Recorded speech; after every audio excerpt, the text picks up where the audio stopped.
Bismillahirrahmanirrahim. Assalamualaikum warahmatullahi wabarakatuh. Bersyukur kita kepada Allah dengan ucapan Alhamdulillah, dan berselawat kita kepada junjungan kita Nabi besar Muhammad sallallahu alaihi wasallam. Allahumma salli ala Sayyidina Muhammad wa ala ali Sayyidina Muhammad. Saudara-saudaraku, tuan-tuan, puan-puan, bro and sis, di mana saja berada, doa saya, doa kita semua, semoga kita selalu Allah curahkan rahmat dan ridhonya. Kali ini kita tidak bahas masalah yang paling sering kita dengar, yaitu pemimpin. Pemimpin yang adil, pemimpin yang diridhai Allah Subhanahu wa taala. Kalau mendengar kata pemimpin tentu berdebar yang namanya jantung kita. Ternyata yang namanya pemimpin tuh kita semua. Anak muda pemimpin bagi dirinya sendiri, suami pemimpin bagi rumah tangganya, Pak Kadus, Pak Kepling, pemimpin bagi dusun dan lingkungannya, Pak Lurah, Pak Kades, camat, bupati, wali kota, gubernur, menteri, wakil rakyat, bahkan presiden. Mereka adalah pemimpin-pemimpin, bahkan pemimpin-pemimpin besar. Dan semakin besar jadi pemimpin, maka tanggung jawabnya akan semakin besar. Setiap pemimpin akan Allah pinta pertanggungjawabannya di akhirat kelak. Pertanyaan besar dalam diri kita. Rupanya kita ini semuanya adalah pemimpin, dan setiap pemimpin akan Allah pinta pertanggungjawabannya nanti di akhirat kelak. Pertanyaannya, sudahkah kita menjadi pemimpin adil, pemimpin yang diridhoi Allah Subhanahu wa taala? Tentu itu mesti kita tanyakan pada diri kita. Dunia ini tak lama, wahai saudaraku, tak lama kita tinggal di dunia ini, sekejap kali kita. Dan setiap tindak tanduk kita di dunia ini Allah akan pinta pertanggungjawaban kita nanti di akhirat kelak. Tak sholat kita, Allah pinta pertanggungjawaban. Tak puasa kita, Allah pinta pertanggungjawaban. Cukup nisab kita untuk berzakat, tak kita zakati, Allah akan pinta pertanggungjawaban kita di akhirat kelak. Wahai saudaraku, apalagi jadi pemimpin. Makanya jadi pemimpin tuh, kalau dia pemimpin adil, dia duluan masuk surga. Kenapa? Karena banyak yang dipertanggungjawabkannya, sedangkan dia sanggup bertanggung jawab. Dia menjadi pemimpin yang adil, pemimpin yang hanya takut kepada Allah Subhanahu wa taala dan cinta kepada rakyatnya. Jadi pemimpin nih, kadang-kadang kita semuanya adalah pemimpin, kan cakap saja yang pandai. Aku takut sama Allah, aku cinta kepada Allah, aku taat sama Allah, kan mulut. Tapi tingkah laku kadang-kadang tidak mencerminkan kita takut kepada Allah Subhanahu wa taala. Makanya cerita pemimpin selain diri kita, pemimpin-pemimpin yang besar tuh. Makanya Allah berfirman di dalam surah An-Nisa ayat 59, ya ayyuhallazina amanu atiullah wa atiur rasul wa ulil amri minkum. Hai orang-orang beriman, taatlah kepada Allah, taatlah kepada Rasulullah dan pemimpin-pemimpin yang memerintah di antara kalian. Pemimpin-pemimpin yang bagaimana yang mesti kita patuhi dan taati? Tentu pemimpin-pemimpin yang ati Allah, ati Rasul, yang taat sama Allah dan taat sama baginda Rasulullah. Saudara-saudara di mana saja berada, saudara-saudaraku yang dirahmati Allah Subhanahu wa taala, anak muda adalah pemimpin bagi dirinya sendiri. Tak bangga kita melihat anak muda yang sibuk nongkrong di simpang sana, sibuk dia berkumpul di sana, sok-sok ndak menjadi orang hebat, sok jago, ndak sok jadi pembalap liar dan sebagainya.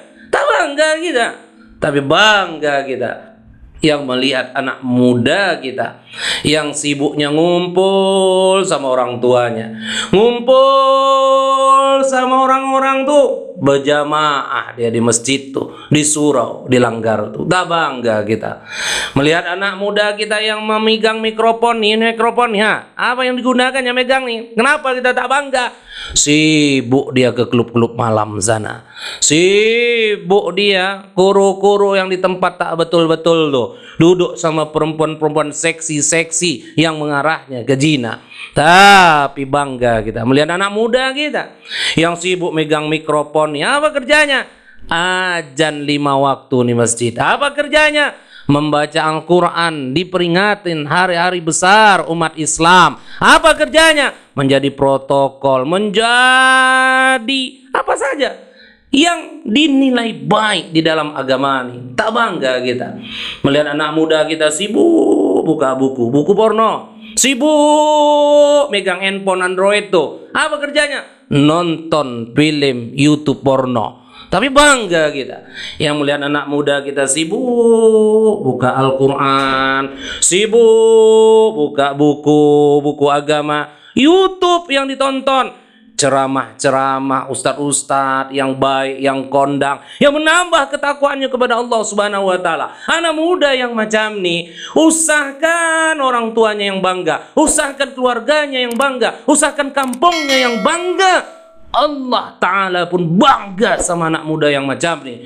Makanya Rasul katakan, wasabbuna sa'fi ibadati rabbah. Anak muda yang tekun beribadah kepada Allah merupakan salah satu golongan yang akan dilindungi Allah di hari tiada perlindungan selain perlindungan Allah. Subhanallah. Saudara-saudara, di mana saja berada, saudara-saudaraku yang dirahmati Allah Subhanahu wa ta'ala, suami adalah pemimpin di rumah tangga kita. Bertanya kita, wahai para suami, bertanya kita, sudahkah kita menjalankan tugas kita sebagai suami itu adalah pemimpin rumah tangga yang diridhoi Allah Subhanahu wa ta'ala?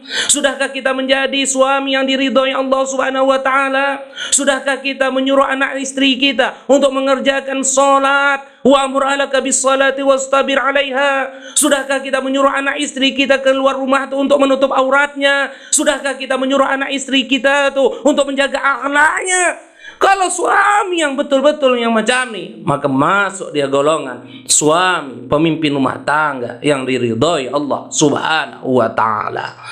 Pak Kadus, Pak Kepling, Pak RT, Pak RW, lurah, camat, sampai presiden, wakil-wakil rakyat, siapapun dia ada pemimpin-pemimpin yang banyak di bawahnya itu manusia yang harus ditanggungjawabkannya. Sudahkah menjadi pemimpin yang diridhoi Allah Subhanahu wa ta'ala? Ini kalau belum jadi, manis sekali muncung tuh, manis sekali cakap tuh.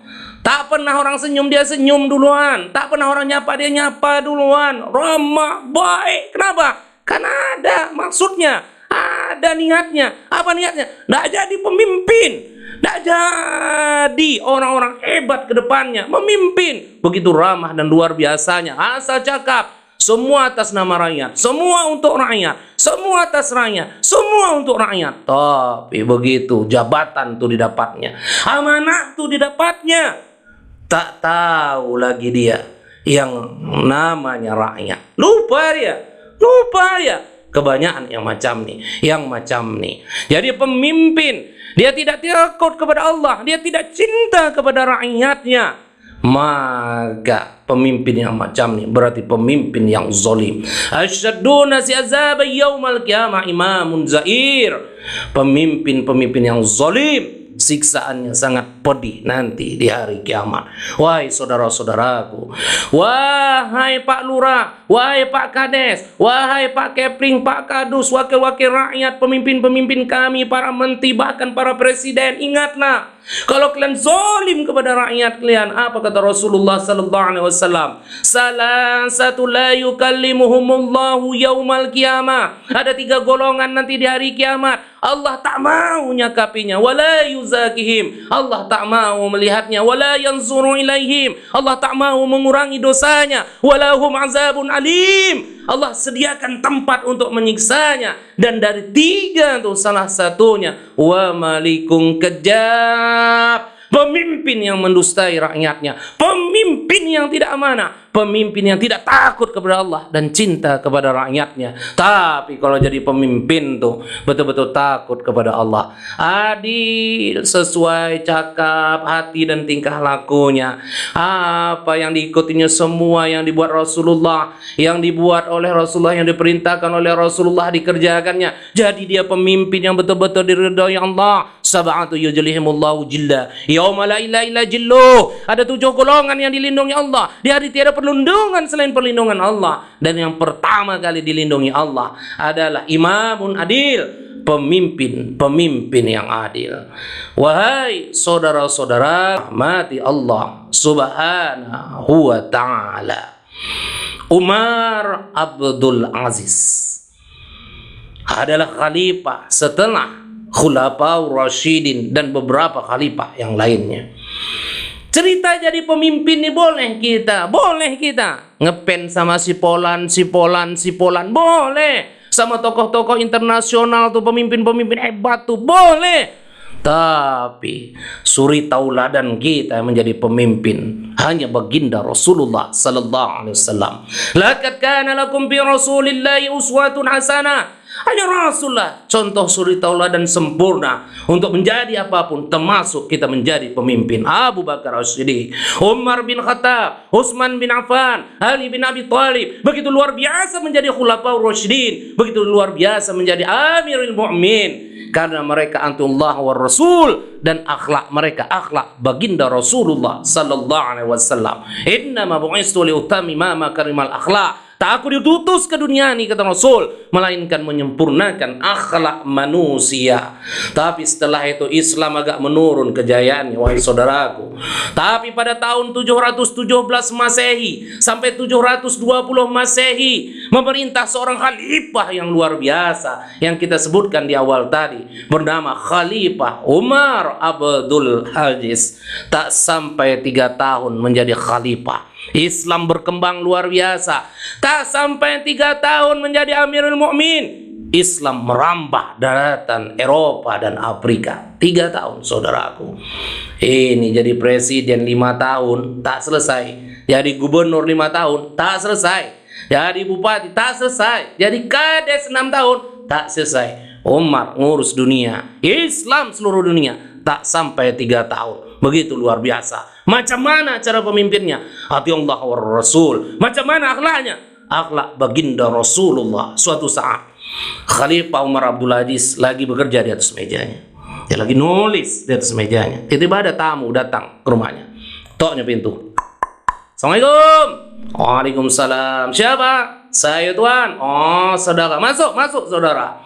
Apa hal datang ke rumah? Maaf tuan Khalifah, saya tidak datang ke rumah Tuan Khalifah nih. Saya datang ke rumah Tuan Khalifah nih. Ada ndak waktu sekejap? Saya tidak berbincang-bincang dengan Tuan Khalifah. Boleh. Tapi mohon maaf, wahai saudaraku. Silahkan duduk di bangku tuh, biar saya selesaikan kerjaanku. Khalifah Umar Abdul Aziz selesaikan. Dia taruh penanya, dia tutup bukunya, dia ambil lampu pelita yang waktu itu hidup di atas mejanya. Lalu dia dekatkan dengan mulutnya. Dia hembus hingga padam lampu pelita itu. Dia melangkah ke arah tamunya. Dengan agak-agak takut, tamunya pun bertanya, "Wahai Tuan Khalifah, kenapa lampu pelita itu dimatikan, wahai Tuan Khalifah?" Dengan senyum, Khalifah Umar Abdul Aziz menjawab, "Wahai saudaraku, lampu pelita itu hidup karena ada minyaknya. Sedangkan minyaknya, bahan bakarnya itu dibeli dari pajak rakyat, wahai saudaraku. Yang dibeli dari pajak rakyat, yang seharusnya digunakan untuk kepentingan dan keperluan rakyat. Tapi Aku tak sanggup nanti nak mempertanggungjawabkannya ke hadapan Allah Subhanahu wa Ta'ala. Karena yang hendak kita bincangkan ini bukan masalah negara, tapi masalah keluarga. Tak sanggup aku nak membincangkannya nanti ke hadapan Allah, nak mempertanggungjawabkannya ke hadapan Allah. Minyak lampu yang seharusnya digunakan untuk kepentingan rakyat dan kepentingan masyarakat, tapi aku sulah gunakan untuk kepentingan pribadi dan keluargaku. Tak sanggup aku nak mempertanggungjawabkannya. Khalifah Umar Abdul Aziz, urusan minyak lampu pun nak mencuri, itu punya rakyat. Tak berani dia. Kenapa? Allah akan pinta pertanggungjawaban tuh di hadapan Allah. Makanya menjadi pemimpin yang luar biasa. Mudah-mudahan ke depan kita dan pemimpin-pemimpin kita tuh menjadi pemimpin yang diridhai Allah. Anak cucu kita semoga menjadi pemimpin-pemimpin yang hanya takut kepada Allah dan takut ya kepada Rasulullah sallallahu alaihi wasallam. Terima kasih. Mohon maaf mana tahu ada penyampaian saya yang salah. Wabillahi taufiq wal hidayah. Assalamualaikum warahmatullahi wabarakatuh.